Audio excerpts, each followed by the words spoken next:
बच्चों, अपने third year political science के पेपर्स फर्स्ट में आज मैकियावेली जो आधुनिक राजनीतिक युग का प्रवर्तक माना जाता है, उसी की बात को आगे बढ़ा रहा हूं मैं। उसी के विषय को आगे बढ़ाते हुए अपन इसको आज समापन करेंगे। मैकियावेली को समझने के लिए जो अपन ने शुरुआत की थी, उसके चिंतन को, उसके पाश्चात्य अरस्तु के चिंतन को, प्लेटो के चिंतन को किस प्रकार समाहित करके उसने राजनीतिक सिद्धांत को, राजनीतिक शासन कला को आगे बढ़ाया अपनी पुस्तक the Prince, discourses, art of war, history of Florence इत्यादि के माध्यम से। ये मैंने पहले भी बताया। और राज्य पर उसके क्या विचार थे, संप्रभुता पर शासक को क्या परामर्श देता है। और अपन एक प्रश्न ये बनता है कि मैकियावेली आधुनिक युग का जनक था या मैकियावेली का राजनीतिक योगदान क्या था, है ना। तो इसके बारे में अपन देखते हैं कि किस प्रकार से इसका उत्तर अपन लिख सकते हैं। सबसे पहले अगर इस तरह का है कि मैकियावेली आधुनिक युग का जनक कैसे था, वो उसने कैसे वो उसने आधुनिक युग का की स्थापना की, इसका श्रेय कैसे उसको जाता है। सबसे पहले नंबर वन जो पॉइंट है वो है मध्ययुगीन धारणाओं का विरोध। अब देखिए, मैकियावेली आधुनिक राजनीतिक युग का प्रवर्तक इसलिए कहा जाता है तो उसने मध्ययुगीन जो सिद्धांत धारणाएं थी, राजनीतिक धारणाएं थी, उसका विरोध किया। सबसे पहले उसने जो पोप और चर्च की सत्ता थी उसका विरोध किया।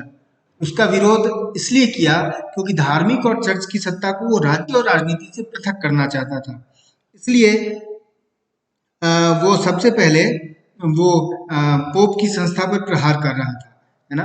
और वो कह रहा था कि चर्च और पोप या धर्म की सत्ता जो है वो व्यक्तिगत है, उसको सार्वजनिक जीवन में घालमेल उसका नहीं करना चाहिए। जबकि मध्ययुग की बड़ी मान्यता थी कि चर्च की सत्ता राज्य पर अनिवार्य रूप से लागू होगी और राजा तो कुल मिलाकर ईश्वर का ही अवतार है, उसकी बात को मानना ही होगा। मैकियावेली ने इसका खंडन किया और तदनुसार मैकियावेली धर्मनिरपेक्षता, सेक्युलरिज्म की स्थापना करने वाला आधुनिक युग का पहला बड़ा विचारक बना। हालांकि इससे पहले मार्सिलियो ऑफ पेडुआ ने भी ऐसा विचार दिया था, लेकिन उसके विचार जो है वो बहुत व्यापक बृहत रूप में नहीं थे। मैकियावेली ने इसको एक सैद्धांतिक रूप दिया।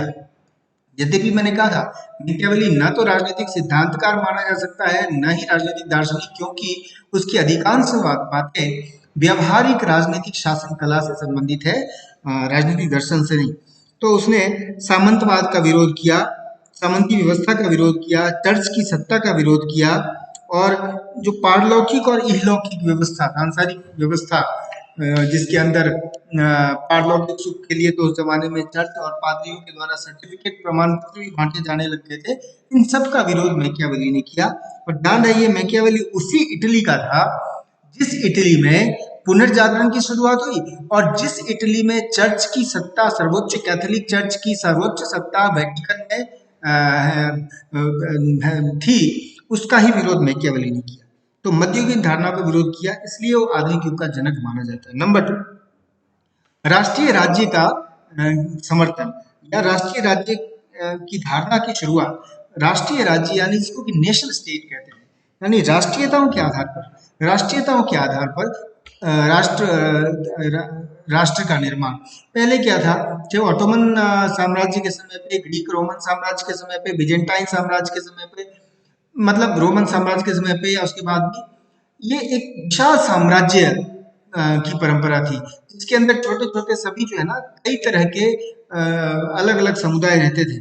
उनके अंदर राष्ट्रवाद या राष्ट्रीयता की भावना विकसित नहीं थी। मैकियावेली ऐसा पहला विचारक था जिसने राष्ट्रीय राज्य की धारणा का प्रतिपादन किया और राष्ट्रीय राज्य की स्थापना के लिए उसने प्रेरित भी किया।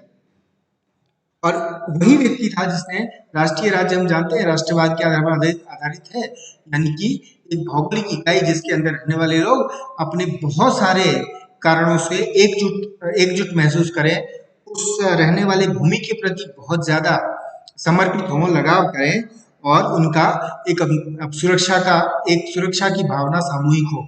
और इसीलिए मैकियावेली ने एक राष्ट्रीय सेना के गठन का भी समर्थन किया था सबसे पहले।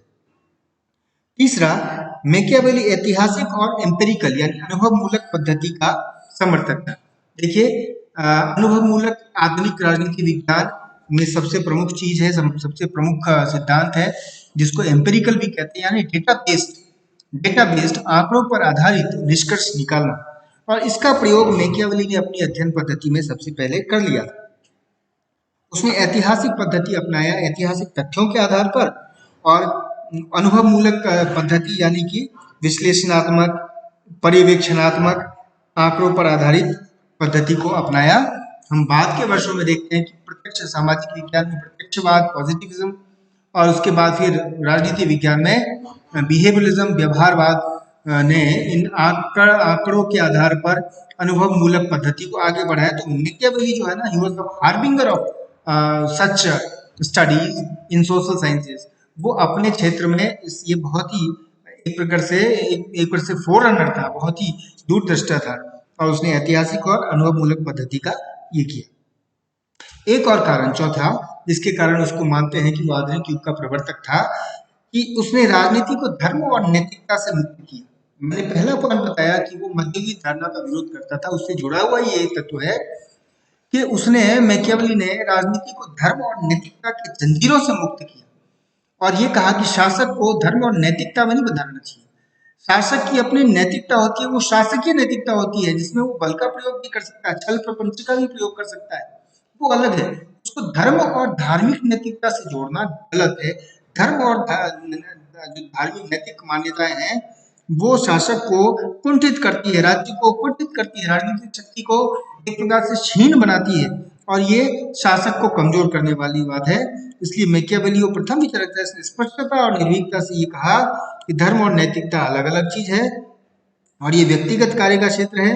राजनीति जो कि सार्वजनिक है, इसलिए राज्य का विस्तार होना चाहिए, राज्य को और शक्तिशाली होना चाहिए, और इसमें धर्म और नैतिकता का कोई स्थान नहीं है।